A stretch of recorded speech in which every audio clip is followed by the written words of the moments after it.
Stop asking people to subscribe on YouTube. This is perfect timing. So we have an article here by Filter arguing that, so the status quo for years and years and years has been for the YouTuber, the content creator, hey, subscribe, smash that like button and subscribe to the channel and comment below and blah, blah, blah. And the argument that this article is making is that the fact that this is almost like the standard that the viewer is expecting to hear, because almost every single YouTube video content creator has that regular spiel. But the YouTube experts and the super successful YouTubers out there will tell you that it's all about watch time. It's all about dwell time. It's all about session time. Call it whatever you want. It all means the exact same thing. YouTube only generates revenue when people are consuming content on YouTube. It's top time on platform. And so the number one, and I fully agree with this article. I've been saying this for probably the last 2 years, that people need to stop asking people to smash the like button. Like Graham Stephan is famous for smashing the like button and being really creative and asking his viewers to hit the like button. This is not about the like button. This is a subscribe button. Did he say don't say hit the like button? Oh, well, I read the article, and the article is saying how every YouTuber is asking to subscribe, hit the like button, and comment. But yeah, right. The main premise of this article is to subscribe to the channel. But in the argument, and I happen to agree with the argument in this article, that's not really going to really inspire a lot of growth in your YouTube channel. These days, it's 2022. These days, you want to assume that the viewer knows exactly what to do. If they like your content, they're just going to know. They're going to know to subscribe, because they're going to want to be exposed to your content again in the future. So really, throughout the video, and especially at the very end of the video, in the last 20 seconds, when those clickable elements appear, it's including that verbal call to action saying, hey, you're going to love this playlist right here. You're going to love this video titled blah, blah, blah, and actually have a really strong call to action where you're actually like pointing to the clickable element in the last 20 seconds and actually verbally calling out the title of that video. It requires a lot of prep and planning that not every YouTube content creator is going to do. But that's the argument in this article, because going back to what we were just talking about, that subscribers can be valuable if they're high quality subscribers, and if they're not high quality subscribers, you're arguably possibly just flooding some less than ideal viewers, which doesn't give the YouTube AI the data it needs to really serve your content to that many more ideal viewers. Yeah, I think there's value in the subscribe or like, just in terms of someone committing or taking an action to it. So someone subscribing is going to be more likely to watch again, aside from the algorithm. It's just a conscious move, right? It's like, everyone wants to join a team, be part of the group, and all that crap normal people care about. So I feel like that would have some influence of basically people want to be consistent. So if they subscribe, they're making some kind of a commitment, right? But probably referring them to the next video is a better move for the algorithm's sake. As well as if they watch another video or they watch a few, then your videos will keep showing up more in their feed and they'll subscribe organically at some point. So that makes sense. One day I might be prepared enough to mention specific videos at the end of new videos I'm making and start doing that. Yeah, I saw a channel. I was watching a show, an episode, like someone I was watching someone get interviewed on someone else's channel. And then I looked at their channel and I was like, not really into that kind of content. It was cool. It was like, whatever. And then I did not subscribe. I considered subscribing. I was like, do I want to subscribe to this? And I did not subscribe. And then the next day, it was still, he was posting, how you can post now, like, surveys, or like you can like create like kind of social posts on YouTube, and that started showing up in my feed. And then it showed up in my feed with a subscribe button next to his name. And I was like, but I already went to his channel and I chose him to subscribe. But he keeps, even until now, he keeps showing up in my feed. And now I subscribed, because then I was like, okay, there's enough content here. I could see I'm liking it, which proves that you do not need to hit the subscribe button once you start watching content. But I think it depends on what kind of content you watch. Sometimes I search for things like a how-to on something, or I'm trying to figure information out. Like I was connecting my smart bulbs together. Right? I don't know if you've ever done that, but it's very complicated. It's super annoying. So I was watching a tutorial video about how to like switch you have to use like a 2.4 gigahertz connection for your smart home. It's so stupid. But so after I watch that video, I don't then start seeing a whole bunch of smart home videos showing up on my feed, right? That makes sense. Right. But then when I was watching this video that was an interview with this guy who I, was, admiring or whatever, then all of a sudden I start seeing more of this guy's content. So I think it depends on the kind of content. It'll just naturally going to show up. But YouTube differentiates between tutorial videos as well, because those show up a lot more in Google searches, like how to and that. So that kind of makes sense versus entertainment videos or education videos. Is that a real thing? If you put how to in your title, or how do they differentiate? Well, no, it's based on what people search. So if people search for how to do something, Google will serve them more videos than if they're looking up like the current economic state of Saudi Arabia or something. Right. It's the 4 pillars. The one of the 4 pillars is search and watch history. The YouTube AI in that microsecond is quickly calculating everything that you've clicked on and watched in the past, and it will decide what to serve up to you. Like, for instance, if I went to this would be a bad example for me, but it's the first example that's popped in my head. If you go into YouTube and you type in the word cricket, YouTube will either show you the sport cricket or a bunch of bug videos, depending on what your watch history reflects as who you are, as at what demographic, what kind of persona, what kind of avatar you are, right? Huh. Oh, interesting. Yeah. Yeah, I wonder how they differentiate, how the AI would know, this is a how-to, or this is something that we want to keep showing in the feed, Because I've looked up other things too, like some topics that, I definitely don't want to be showing up in my feed. It's same thing as like when you get retargeting ads for something, you're like, I don't want that in my, I don't want to be able to see that, It's the same sort of idea, right? So sometimes like I think about that. I'm like, should I be like switching accounts just so it doesn't start showing up in my feed? But I find that it doesn't. And it's interesting with really? that. Yeah, I've looked up things like, when I'm just like doing research or stuff, and then it does not start showing up in my feed, right? And there's other times where I've been noticing certain videos and topics keep on showing up on my home feed. There's like a TED Talk that's a few years old that says it's called like "Sleep is Your Superpower." I have not clicked on it, but I've been seeing it on my home feed for like the last 2 weeks. They'll eventually get you. I have a few of those videos too. Like they just keep showing up. Right? You will like this TED Talk. Yeah, keep watching it. Because I also see videos I've already seen before show up there, which is weird. A thing that really worries me about the future of the world is, speaking of Google, YouTube, etc., they're doing the predictive text, right? Yeah. Where, I don't know if you have this enabled, but in Google Docs or Gmail, they'll predict the whole sentence you're writing now. Yeah. And I've seen it. It goes along the same way. I'm thinking like they're showing you this video and they're like, no, you're going to like this video, Matt. Like we will show it to you until you watch it. And I think like the predictive text changes how people write.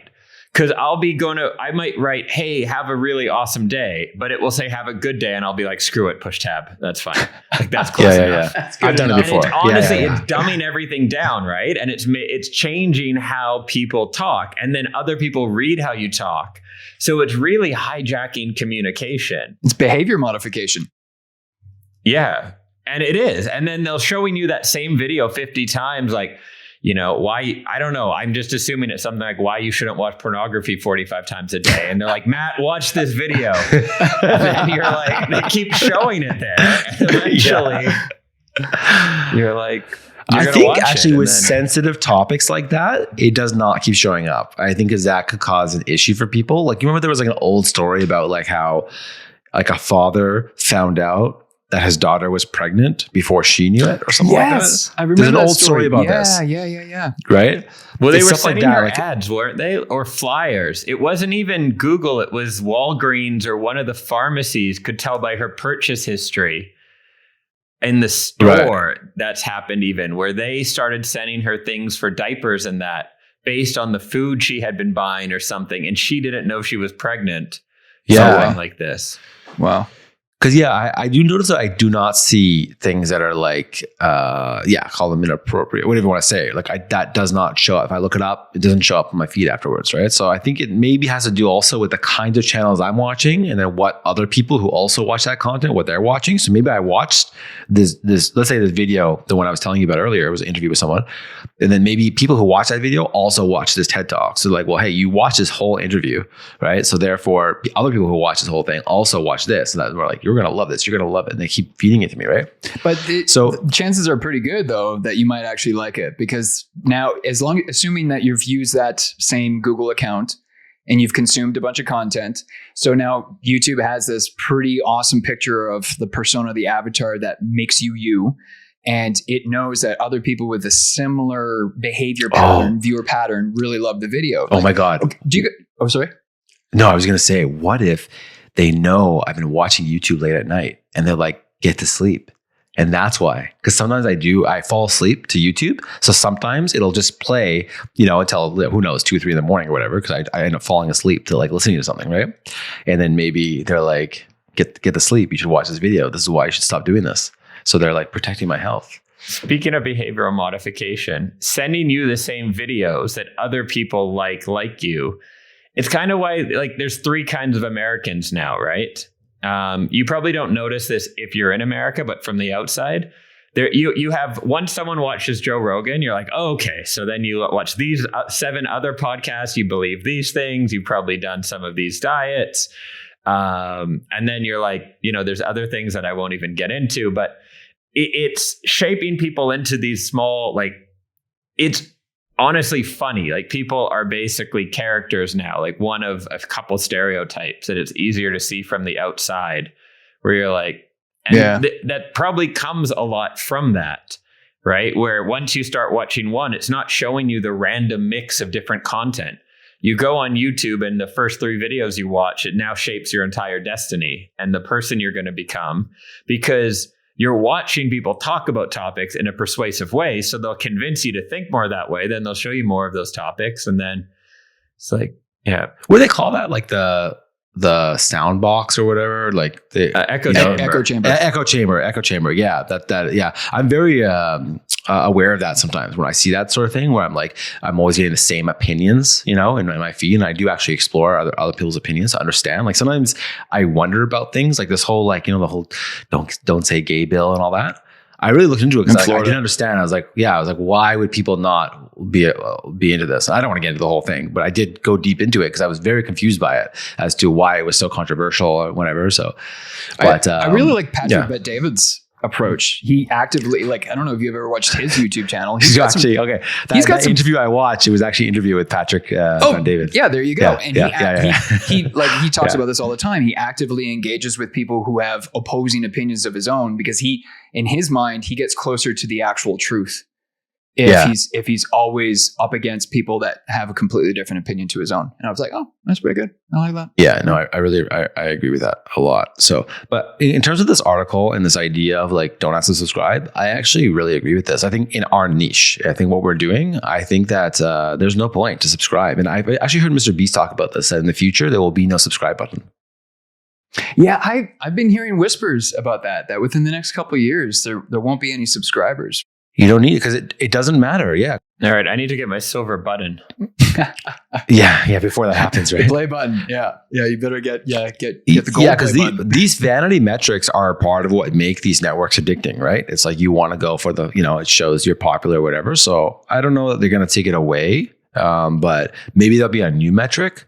Or something, And one thing I just want to say before, because I know we got to move on to the next story here, but like you touched on it at the beginning here, Matt. Like, I think it adds a lot of value to your life if you just create additional Google accounts. I have multiple Google accounts. If I'm doing research for a client, I don't want to be logged in as myself, because I'm going to end up watching a whole bunch of stuff that I don't enjoy, and I don't want the YouTube AI serving this stuff up to me in the future. So I'm protecting my identity with regards to what the YouTube AI sees.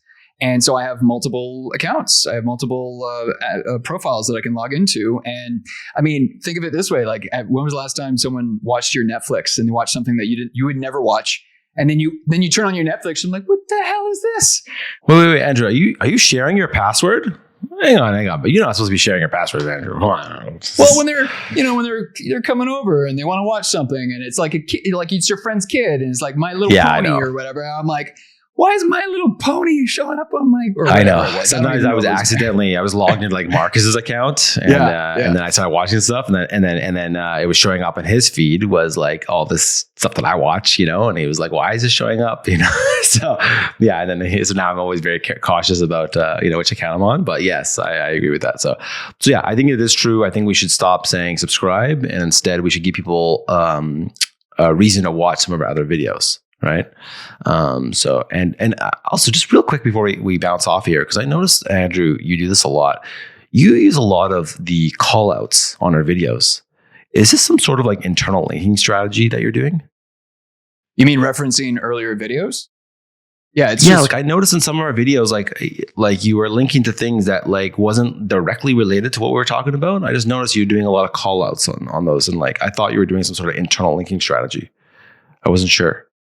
Strength. Yeah. So it's all about strengthening the data relationship between whatever video that we're on with existing content in our library, right? So that when someone's watching the full episode or the clip or the shorter clip, if they're enjoying the content, it will be much more likely that the YouTube AI will serve up our other episodes in the suggested column. Oh, interesting. Because I noticed you were linking to clips from like earlier episodes and so on. Like I noticed you do that a lot. Is there like some ratio of like how many times you should do that in a video? That's a good question. Well, I mean, you're only allowed up to 5 cards in a YouTube video, but of course you can add links in the description. You can add a link in the pinned comment. There's a bunch of places where you can include a CTA, and it's all about strengthening the data relationship of a bunch of videos, as long as they're within the same bucket. You know what I mean? If we're talking about podcasting, then I'm going to link towards a video where we're talking about podcasting. So I think that's really interesting because, in SEO and blogging and, all that stuff, I do that on the website. You always link back to we always do a minimum at the very bottom of every one of our articles. It says, read more related articles here. And then there's always a minimum of 3 other articles that we link to. Minimum. Yeah. And YouTube being a Google company, it's the same approach. That's why I thought that was very interesting, just observing what you were doing. And I was like, oh, this must be some sort of internal linking on our channel thing. So I don't think people know about that. I think that's a little YouTube hack that's not that popular. Yeah, I don't know how well it's known. I learned it from Daryl Eves when I read his book, The YouTube Formula. Dan, have you read that? Have you read the YouTube Formula? I haven't. I was going to write it down. Oh, dude, you guaranteed to add value to you. A must read for anyone who's taking YouTube seriously. The YouTube Formula. It's a great book. Yeah, and the audio version just came out.